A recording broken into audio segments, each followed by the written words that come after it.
Está conosco a candidata do PT à presidência da República, Dilma Rousseff. Boa noite, candidata Dilma. Boa noite, Nascimento. Boa noite, Karen. Vou começar perguntando sobre economia. A senhora reclamou que a CPMF faz falta para financiar a saúde. E eu queria saber o seguinte, a senhora disse que tem que arrecadar fundos para a saúde. A senhora pensa em criar um novo tributo que vai substituir a CPMF? Olha, Nascimento, eu reclamo sempre que ninguém perde 40 bilhões e pode achar que as coisas continuam iguais. Agora, eu acredito que hoje no Brasil nós temos uma oportunidade única. Primeiro, nós vamos ter um aumento da arrecadação devido ao crescimento do próprio produto interno bruto.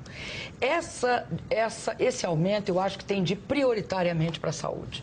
E acho que, se for necessário, há que haver um remanejamento. Então pode ter uma outra CPMF? Não. Não? Um outro tipo de tributo, imposto? Eu não penso em recriar a CPMF, porque eu acredito que não seria correto, né? Bom, candidata, durante muitos anos nós falamos aqui no Brasil num salário mínimo de $100, o que nessa altura já ficou para trás. O governo propôs agora o novo salário de acho que 538, né, para o ano que vem. A senhora acha esse número bom e justo? Ou a senhora acha que hoje o salário mínimo deveria ser de quanto no Brasil? Olha, eu considero que nós tivemos um processo de valorização muito grande do salário mínimo, viu, Nascimento? Porque nós saímos de um salário um pouco abaixo de $100 e chegamos a um quase de $300, aproximadamente $300. Tivemos um ganho real, dependendo como é que você calcula, traindo 74% acima da inflação, considerando janeiro, fevereiro, e acima de 50% se você considerar um mês contra o outro no final, na época do reajuste. Então, nós tivemos um interesse imenso em valorizar o salário mínimo. Esse interesse em valorizar o salário mínimo permitiu que o Brasil desse um salto em termos de consumo e de mostrar um poder, junto com outras medidas como o crédito, como o fato de que o Brasil voltou a crescer, os investimentos voltaram a crescer. Eu acho que o salário mínimo, ele não pode perder poder de compra vis-à-vis a inflação. Mas quanto seria? E tem de ter algum ganho real. Nós propusemos um critério, que era a inflação do ano, certo, e o PIB de 2 anos antes. É este o critério que a gente negociou com todas as centrais e que está vigindo até o final de 2010. O ex-ministro Palocci, que conduziu a economia no começo do governo Lula, poderá ter um papel importante no seu governo? Sabe, se a senhora chegar lá. O Palocci, o ex-ministro Palocci, ele integra a coordenação da minha campanha. Eu considero o ex-ministro Palocci uma das pessoas, um dos políticos e um técnico dos mais talentosos. Eu não discuto, sabe, Nascimento, composição de governo antes de ganhar a eleição. Acho que seria um desrespeito para com o eleitor se eu fizesse isso. Então, eu vou só te dizer que eu tenho ele em alta consideração, porque ele, inclusive, integra a coordenação da minha campanha. Bom, a propósito de futuro governo, eu sei que a senhora não quer falar em nomes, mas, por exemplo, critérios, aqueles que estão processados pelo mensalão, poderão fazer parte do seu governo? Olha, você sabe o que eu acho? Eu acho que o mensalão, o governo tomou as providências, houve uma investigação, o processo está na justiça. Seria muito importante que esse julgamento fosse acelerado. Sabe por quê? Porque senão nós vamos criar uma pena, que é uma pena estranha, chama banimento político. Então, antes do julgamento, agora, a senhora não poria ninguém no governo, é isso? Antes de julgar, não. Agora, acredito que uma pessoa inocentada, ela pode perfeitamente, e o Brasil tem de reconhecer isso, o direito do inocente de ser resgatado. Bom, a Karen tem uma pergunta para a senhora agora. Dilma, as pessoas estão consumindo, fazendo dívidas, melhorando o padrão de vida. A senhora acha que é isso mesmo, que a gente deve aproveitar, ou que em algum momento o governo vai frear esse consumo? Olha, não existe da nossa parte a menor intenção de fazer isso.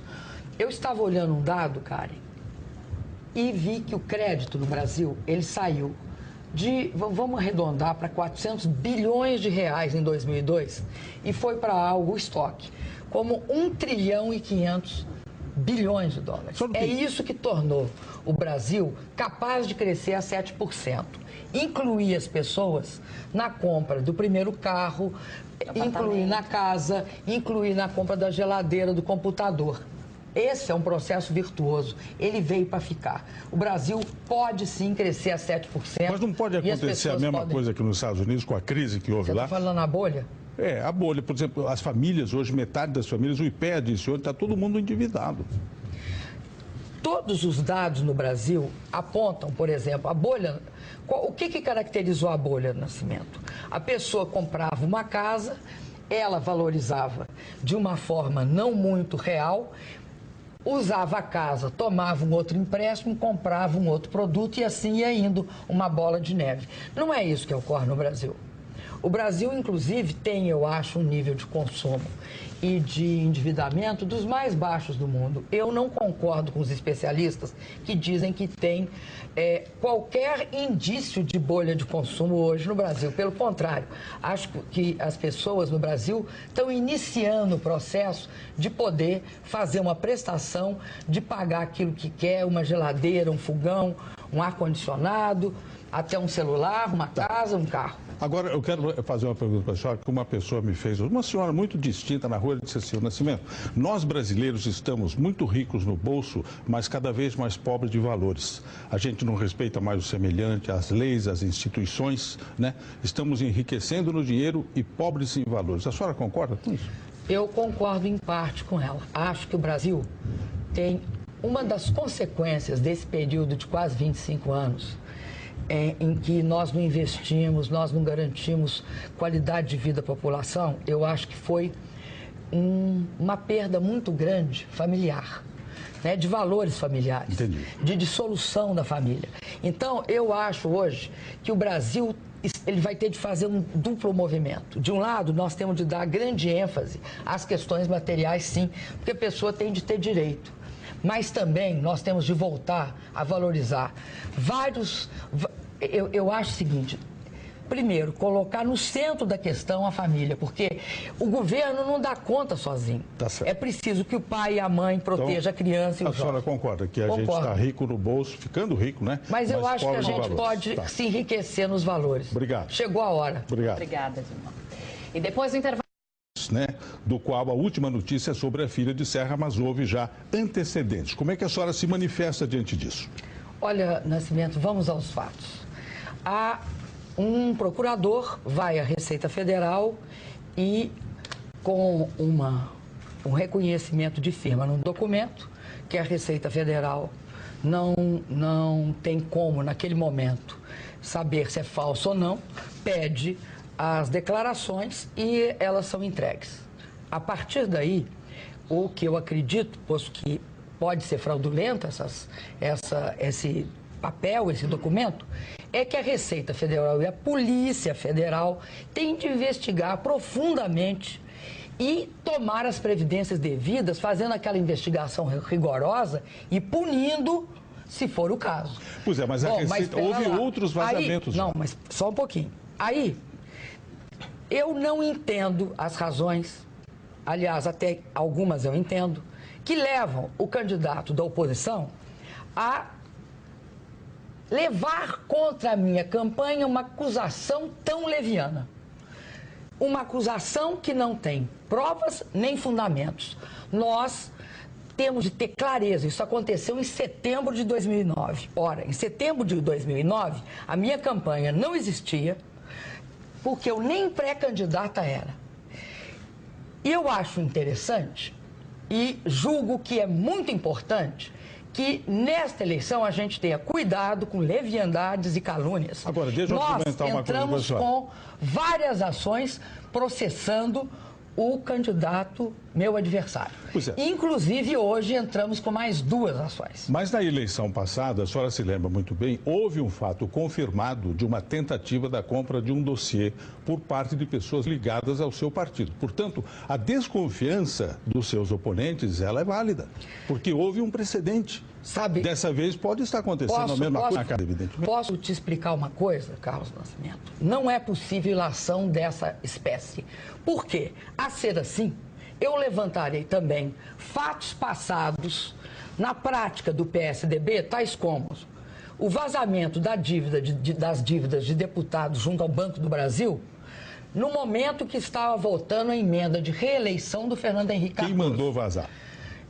eu vou levantar outro. Em junho de 2009, para fazer a CPI da Petrobras, eu vi há pouco, na matéria que você passou, um senador protestando por esse mesmo senador, vazou, ou divulgou o vazamento, saído num jornal, de dados também absolutamente sigilosos sobre a direção da Petrobras. Nós, a partir daí, jamais fizemos uma coisa, porque achamos isso inadequado e pouco ético. Certo. Nós não tiramos a seguinte relação. Mas vamos ficar nesse fato, o partido do candidato, meu adversário, e o candidato meu adversário, são vazadores contumazes ou são, enfim, são pessoas que não têm ética suficiente para lidar com a coisa pública. Mas voltemos ao fato de hoje. Não fazemos isso. Voltemos ao fato de hoje. A senhora não acha, então, que já que tem uma eleição pela frente, existe uma suspeita da oposição de que o seu partido que fez aí esse vazamento, a Receita Federal e a polícia deveriam se empenhar em esclarecer isso tudo rapidamente antes das eleições? Você sabe quem são o maior interessado nessa apuração? É a minha campanha. A maior interessada nessa apuração sou eu. E eu quero, mais uma vez, de forma enfática, repudiar essa prática sistemática que está acontecendo nessa eleição de levantar acusações e não fazer uma única prova. Para mim, eu acredito que uma coisa não é possível. Usar a calúnia ou usar a leviandade para qualquer vantagem eleitoral, eu não considero que é respeitar. Aqui, candidato, existe um fato, mas existe um fato grave, sim, que é uma violação continuada de sigilos fiscais de membros do partido adversário dentro da Receita Federal. Se foi o PT ou não foi, é uma outra história, mas há um fato grave. A indignação do candidato Zé Serra procede, ele tem razão de estar indignado. Ele pode ficar indignado com o fato, e eu até entendo, com o fato. Agora, a partir daí, chegar à conclusão de que a responsabilidade é da minha campanha ou da minha pessoa, é outro problema. Ele tem de provar, ele tem de respeitar o fato de que nós estamos veementemente negando. Aliás, eu não deixo de imaginar que não foi só, é mais grave isso, porque não foi só de 4 pessoas do PSDB.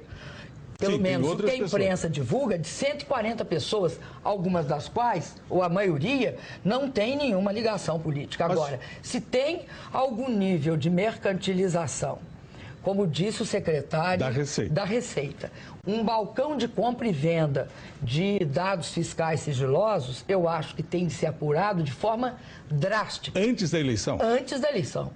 Para mim, importa que seja antes da eleição. Ok. Eu sou a maior interessada, porque eu estou sendo acusada sistematicamente de forma leviana. Obrigado pela presença aqui nos nossos estúdios da candidata Dilma Rousseff, do PT à presidência da República. E amanhã...